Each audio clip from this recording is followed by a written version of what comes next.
Welcome to The Explainer. Today, we are going to cut right through all the noise surrounding the 2026 job market. You hear about layoffs, AI, all this uncertainty, but we're going to decode what's really going on behind those headlines. So let's start with the big question on everyone's mind. Is the job market just broken? It's a totally fair question. I mean, with headlines bouncing between tech layoffs, economic weirdness, and AI seemingly taking over everything, it's really easy to feel confused, maybe even a little down about the future of work. But here's the thing. The story you're hearing, that narrative of doom and gloom, it's not the full picture. Not even close. When you actually dig into the data, you see a market that isn't collapsing. It's transforming.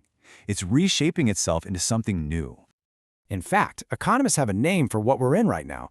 They call it a low-hire, low-fire environment. So what does that mean? Well, employers are being cautious, so they're slowing down on bringing new people in. But they're also not panicking enough to do major layoffs. So for you, this means the amazing opportunities are definitely still out there. They've just gotten way more specific. You just have to know where to look. Okay, so let's dive into those specifics. And there's really only one place to start, and that's with the single biggest driver of job growth right now, the absolutely unstoppable boom happening in healthcare. Just look at this number for a second. Let it sink in. The healthcare sector makes up just over 11% of all jobs in the US, right? But last year, it was responsible for nearly half of all new job creation. That's a ridiculously huge outsized impact. And listen, we are not talking about minimum wage jobs here. These are thousands of high-paying, really stable roles. Take nurse practitioners. They're projected to grow by 40%. It's incredible. And this is all being fueled by these really powerful long-term trends, like our aging population and just amazing breakthroughs in medical tech. All right, next up, let's tackle the tech sector. You know, the place where the popular story is that everything's collapsing? Well, that story is, to be frank, just wrong. The reality is actually way more interesting. Here's the key thing you have to understand.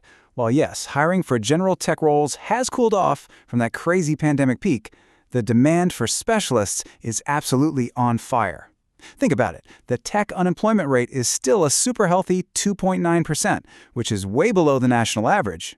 Companies are literally scrambling to fill roles that didn't even exist a few years ago. You've got prompt engineers who basically teach AI how to talk to us, or AI ethics specialists making sure these powerful tools are used responsibly. See, they're not just looking for people who can code anymore. They need people to make AI effective, safe, and reliable. This is about reshaping work, not replacing it. And you know, this intense focus on specialization, it's not just the tech thing. We are seeing the exact same pattern in another area of explosive growth, the green economy. And this isn't some trend that's decades away. It is happening right now. In fact, if you look at the official data from the Bureau of Labor Statistics, the two fastest growing jobs in the entire country are wind turbine technicians and solar installers. These are the folks on the front lines literally building and maintaining the infrastructure for our clean energy future. This whole green boom has created this wave of what people are calling new-collar jobs. These are roles that need very specific technical skills, but not necessarily a four-year college degree. And the big story here? There's a massive skills gap. The demand for trained technicians is completely outpacing the supply. And that skills gap we just talked about, it actually points to the biggest, most profound change happening in the job market today. It's less about which jobs are growing and more about how you actually get one. This quote right here really says it all. The whole market is shifting from credential first to competency first. It's this fundamental change where what you can do, your actual skills, is becoming so much more important than where you went to school or what piece of paper you have. And look, this isn't just some theory. We're talking about major employers. Giants like Google, IBM, even Delta Airlines, they are already doing this. They've dropped the 4-year degree requirement from a huge chunk of their job postings. And the data backs this up big time. A recent survey found that almost 2/3 of employers are now actively using skills-based hiring.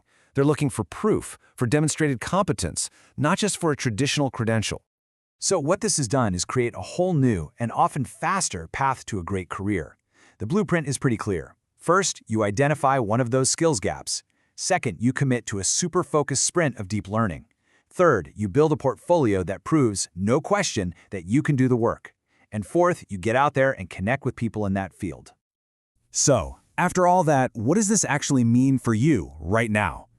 Let's pull all these different threads together into a real, actionable blueprint that you can use to navigate the 2026 job market. Okay, so the big takeaway is pretty simple. Be strategic. Don't just spray your resume everywhere. Target your search on those high-growth industries we talked about. But most importantly, focus on building and then proving you have valuable, in-demand skills. Because right now, skills are the new currency. And that really leads us to the final thought here. This whole shift from thinking about a single lifelong job title to building a dynamic portfolio of skills, it leaves us with one last, really important question for you to think about as you plan your next move.